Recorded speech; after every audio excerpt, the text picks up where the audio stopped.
70ನೇ ಕರ್ನಾಟಕ ರಾಜ್ಯೋತ್ಸವದ ಕಾರ್ಯಕ್ರಮವನ್ನು ನಮ್ಮ ಸಂಘದ ವತಿಯಿಂದ ಏನು ಕಳೆದ 30 ವರ್ಷದಿಂದ ನಾವೇನು ಏರ್ಪಾಡು ಮಾಡ್ತಿದ್ದೋ ಶ್ರೀ ವಿವೇಕಾನಂದ ಯುವಕ ಸಂಘದ ವತಿಯಿಂದ ಅದೇ ರೀತಿ ಈ ದಿನ ಏರ್ಪಡಿಸಿದ್ವಿ. ಈ ಒಂದು ಕಾರ್ಯಕ್ರಮಕ್ಕೆ ಬೆಳಗ್ಗೆ ಧ್ವಜಾರೋಹಣವನ್ನು ಮಾನ್ಯ ರಹೀಂ ಖಾನ್ ಸಾಹೇಬರು, ಸಚಿವರು, ಪೌರಾಡಳಿತ ಮತ್ತು ಮಹಾನಗರ ಪಾಲಿಕೆಯ ಮೇಯರ್ಗಳು, ಜಿಲ್ಲಾ ಅಧ್ಯಕ್ಷರು, ವಕ್ಫ್ ಬೋರ್ಡ್ ಅಧ್ಯಕ್ಷರು ಹುಮಾಯೂನ್ ಖಾನ್ ಅವರು, ಮುಂಡ್ರಿ ನಾಗರಾಜ್ ಅವರು, ಮಹಿಳಾ ಅಧ್ಯಕ್ಷರು ಮಂಜುಳಮ್ಮನವರು, ಎಲ್ಲ ನಮ್ಮ ಕಾರ್ಪೊರೇಟರ್ಗಳು ಹಾಗೂ ಇತರ ಗಣ್ಯ ವ್ಯಕ್ತಿಗಳು, ಕನ್ನಡ ಪರ ಸಂಘಟನೆಗಳು ಎಲ್ಲರೂ ಸೇರಿ ಧ್ವಜಾರೋಹಣ ನೆರವೇರಿಸಿದ್ವಿ. ಧ್ವಜಾರೋಹಣ ಆದಮೇಲೆ ನಮ್ಮ ಅಪರ ಜಿಲ್ಲಾಧಿಕಾರಿಗಳಂಥ ಜುಬೇರ್ ಅಹಮದ್ ಸಾಹೇಬರ ಅವರ ಅಮೃತಹಸ್ತದಿಂದ ಮತ್ತು ಹುಮಾಯೂನ್ ಖಾನ್ ನಮ್ಮ ಅಮೃತಹಸ್ತದಿಂದ ಇವತ್ತು ವಿವಿಧ ಒಂದು ಸಂಸ್ಥೆಗಳಲ್ಲಿ ಮತ್ತು ಸಮಾಜದಲ್ಲಿ ಅವ್ರದ್ದೇ ಆದಂಥ ಕೊಡುಗೆ ನೀಡಿದಂಥ ಕೆಲವು ತೆರೆಮರೆಯ ಯುವಕರು ಮತ್ತು ಪ್ರಶಸ್ತಿ ವಿಜೇತರನ್ನು ಆಯ್ಕೆ ಮಾಡಿ ಅವರನ್ನು ಇವತ್ತು ಸನ್ಮಾನ ಮಾಡುವ ಒಂದು ಕಾರ್ಯಕ್ರಮವನ್ನು ಇಟ್ಕೊಂಡಿದ್ವಿ. ಆ ಕಾರ್ಯಕ್ರಮಕ್ಕೆ ಸಹ ನಮ್ಮ ಅಪರ ಜಿಲ್ಲಾಧಿಕಾರಿಗಳು ಬಂದು ನೆರವೇರಿಸಿಕೊಟ್ಟಿದ್ದಾರೆ. ಹಾಗೂ ಎಲ್ಲ ರೀತಿಯಿಂದ ನನ್ನ ಕಲಾಭಿಮಾನಿಗಳು, ಇಲ್ಲಿಯ ಪ್ರೇಕ್ಷಕರು ಮತ್ತು ನಮ್ಮ ಸಂಘದ ಎಲ್ಲ ಸ್ನೇಹಿತರು ಮತ್ತು ನಮ್ಮ ಎಲ್ಲ ಹಿತೈಷಿಗಳು ಬಂದು ಶುಭಾರಿಸಿದ್ದಾರೆ. ಅದಕ್ಕಾಗಿ ಅವರೆಲ್ಲರಿಗೂ ಮತ್ತೊಮ್ಮೆ ನಾನು ವಂದನೆ ಸಲ್ಲಿಸ್ತಾ ಇದ್ದೇನೆ. ಇಂದಿನ 70ನೇ ರಾಜ್ಯೋತ್ಸವ ಶುಭಾಶಯಗಳನ್ನು ಹೇಳ್ತಾ ನನ್ನ ಹೆಸರು ಪಿ ಗಾದ್ಯಪ್ಪ, ಅಧ್ಯಕ್ಷರು ವಿವೇಕಾನಂದ ಸಂಘ. ಸಮಸ್ತ ಕನ್ನಡಿಗರಿಗೆ ಇವತ್ತು ರಾಜ್ಯೋತ್ಸವ ಹಬ್ಬದ ಶುಭಾಶಯಗಳು. ಇವತ್ತು ಬಳ್ಳಾರಿ ನಗರದಲ್ಲಿ ಆದಿದೇವತೆ ದುರ್ಗಮ್ಮ ದೇವಸ್ಥಾನ ಎದುರುಗಡೆ ಸರ್ಕಾರದಲ್ಲಿ ಸುಮಾರು 30 ವರ್ಷದ ಸತತವಾಗಿ ಹಂತವಾಗಿ ವಾರ್ಷಿಕೋತ್ಸವ ಆಚರಣೆ ಮಾಡ್ತಾರೆ. ನನ್ನ ಆತ್ಮೀಯ ಸ್ನೇಹಿತರಾಗಿರುವಂತಹ ಈ ಆದಿದೇವತೆ ನಗರ ದೇವತೆ ದೇವಸ್ಥಾನದ ಧರ್ಮಾಧಿಕಾರಿ,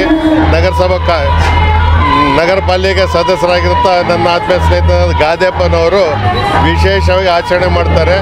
ಇದರಲ್ಲಿ ವಿಶೇಷತೆ ಏನಂತ ಹೇಳಿದ್ರೆ ಅನೇಕ ಕ್ಷೇತ್ರಗಳಲ್ಲಿ ಏನೇನು ಸಾಧನೆ ಮಾಡಿರ್ತಾರೆ ಸಾಧಕರಿಗೆ ಬಹುಮಾನ ವಿತರಣೆ ಮಾಡೋದು ಕೆಲಸ ಮಾಡ್ತಾರೆ. ಜೊತೆಯಲ್ಲಿ ಇವರು ವಿವೇಕಾನಂದ ಯುವಕ ಸಂಘದ ಏನು ಕಾರ್ಯಕ್ರಮ ಮಾಡ್ತಾರೆ ಇವರಿಗೂ ನಮ್ಮ ರಾಜ್ಯ ಸರ್ಕಾರ ಗುರುತಿಸಿ ಅವರಿಗೆ ರಾಜ್ಯ ಪ್ರಶಸ್ತಿ ಪ್ರದಾನ ಮಾಡಿದ್ರು. ನಾನು ಈ ಸಂದರ್ಭ ಶುಭಾಶಯ ಹೇಳ್ತೀನಿ. ಜೊತೆಯಲ್ಲಿ ಅನೇಕ ಸಾಧನೆಗೆ ಏನು ಬಹುಮಾನ ವಿತರಣೆ ಮಾಡಿದ್ದಾರೆ. ಮುಂದಿನ ದಿನಗಳು ದೊಡ್ಡ ಪ್ರಮಾಣದಲ್ಲಿ ಮಾಡಲಿ ಅಂತೇಳಿ ಈ ಕಾರ್ಯಕ್ರಮದಲ್ಲಿ ನಮ್ಮ ಉಸ್ತುವಾರಿ ಸಚಿವರಾದ ರಹೀಂ ಖಾನ್ ಸಾಹೇಬರು ಹಾಗೂ ನಮ್ಮ ಅಪರ ಜಿಲ್ಲಾಧಿಕಾರಿ ಮೊಹಮ್ಮದ್ ಜುಬೇರ್ ಸಾಹೇಬರು ಬಂದು ಈ ಕಾರ್ಯಕ್ರಮಕ್ಕೆ ಚಾಲನೆ ನೀಡಿ ಒಂದು ಸಪೋರ್ಟ್ ಮಾಡಿದೆ ಅಂತ ಹೇಳಿ ಈ ಸಂದರ್ಭ ಹೇಳಕ್ಕೆ ಇಷ್ಟಪಡ್ತೀನಿ. ನಾನು ಹುಮಾಯೂನ್ ಖಾನ್ ಮಾಜಿ ನಗರ ಪ್ರಾಧಿಕಾರ ಅಧ್ಯಕ್ಷ ಹಾಗೂ ವಕ್ಫ್ ಬೋರ್ಡ್ನ ಮಾಜಿ ಅಧ್ಯಕ್ಷ. ಮಂಜುಳಾ, ಬಳ್ಳಾರಿ ಜಿಲ್ಲಾ ಮಹಿಳಾ ಕಾಂಗ್ರೆಸ್ ಅಧ್ಯಕ್ಷೆ. ಈ ದಿನ ನಮ್ಮ ಕನ್ನಡ ರಾಜ್ಯೋತ್ಸವ ಕನ್ನಡ ಹಬ್ಬದ ಒಂದು 70ನೇ ಕನ್ನಡ ರಾಜ್ಯೋತ್ಸವದ ಶುಭಾಶಯಗಳು. ನಮಗೆ ಈ ದಿನ ಕನ್ನಡದ ಹಬ್ಬ ಇಡೀ ಕರ್ನಾಟಕಕ್ಕೆ ನಮ್ಮ ಕರ್ನಾಟಕಕ್ಕೆ ಹಬ್ಬದ ವಾತಾವರಣ ಇದೆ ಎಂದು ನನ್ನ ಶುಭಾಶಯಗಳು ತಿಳಿಸ್ತಾರೆ. ನಮಸ್ಕಾರ ಎಲ್ಲರಿಗೂ. ಕರ್ನಾಟಕದ ಹಾರ್ದಿಕ ಶುಭಾಶಯಗಳು ಎಲ್ಲರಿಗೆ. ನಿಮ್ಮ ಇವತ್ತು ಹಬ್ಬವನ್ನು ಆಚರಣೆ ಮಾಡ್ತಾ ಇದ್ದೀವಿ ನಾವು. ಈ ಸುಂದರವಾಗಿ ನಮ್ಮ ಕರ್ನಾಟಕದಲ್ಲಿ ತುಂಬ ಹೆಮ್ಮೆ ಅನ್ನಿಸ್ತದೆ. ಯಾಕಂದರೆ ಈ ಭಾವುಟ ಇವತ್ತು ಸುಂದರವಾಗಿ ಒಂದು ಮೂಲೆಗೆ ಅದು ಹಾರುತ್ತಾ ಇದೆ. ಎಷ್ಟು ಖುಷಿ ಅನ್ನಿಸ್ತದೆ ನನಗೆ. ಇದನ್ನು ಇಷ್ಟು ಸುಂದರವಾಗಿ ನಾವು ಆಚರಣೆ ಮಾಡ್ತಾ ಇದ್ದೀವಿ. ಪ್ರತಿ ವರ್ಷವೂ ಇಷ್ಟೇ ಸುಂದರವಾಗಿ ಆಚರಣೆ ಮಾಡಬೇಕು. ನಮ್ಮ ಸೂರ್ಯ ಕಲಾ ಟ್ರಸ್ಟ್ ವತಿಯಿಂದ ನಮ್ಮ ವಿದ್ಯಾರ್ಥಿಗಳು ಹಾಗೂ ನಾವು ಎಲ್ಲ ಕೂಡಿ ಇವತ್ತು ಬಳ್ಳಾರಿ ಕನಕ ದುರ್ಗಮ್ಮ ದೇವಸ್ಥಾನ ಹತ್ತಿರ ಇವತ್ತು ಸುಂದರವಾಗಿ ನಾವು ಈ ಕಾರ್ಯಕ್ರಮನ ಹಮ್ಮಿಕೊಂಡಿದ್ದೀವಿ.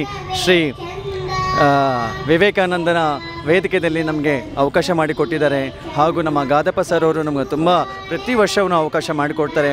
ಪ್ರತಿ ವರ್ಷ ನಮ್ಮನ್ನು ಕರಿಬೇಕಂತ ನಾನು ಮತ್ತೆ ಪದೇ ಕೇಳ್ತಾ ಇವತ್ತು ಈ ಹಬ್ಬವನ್ನು ಆಚರಣೆಗೆ ಜೈ ಕೋರ್ತೀವಿ ಎಲ್ಲರೂ. ಬಳ್ಳಾರಿಯ ನಿರಂತರ ಸುದ್ದಿಗಾಗಿ ಬಳ್ಳಾರಿ ಬೆಳಗಾಯಿತು ಚಾನೆಲ್ನ ಸಬ್ಸ್ಕ್ರೈಬ್ ಮಾಡಿ ಹಾಗೂ ಬೆಲ್ ಐಕಾನ್ ಒತ್ತಿ.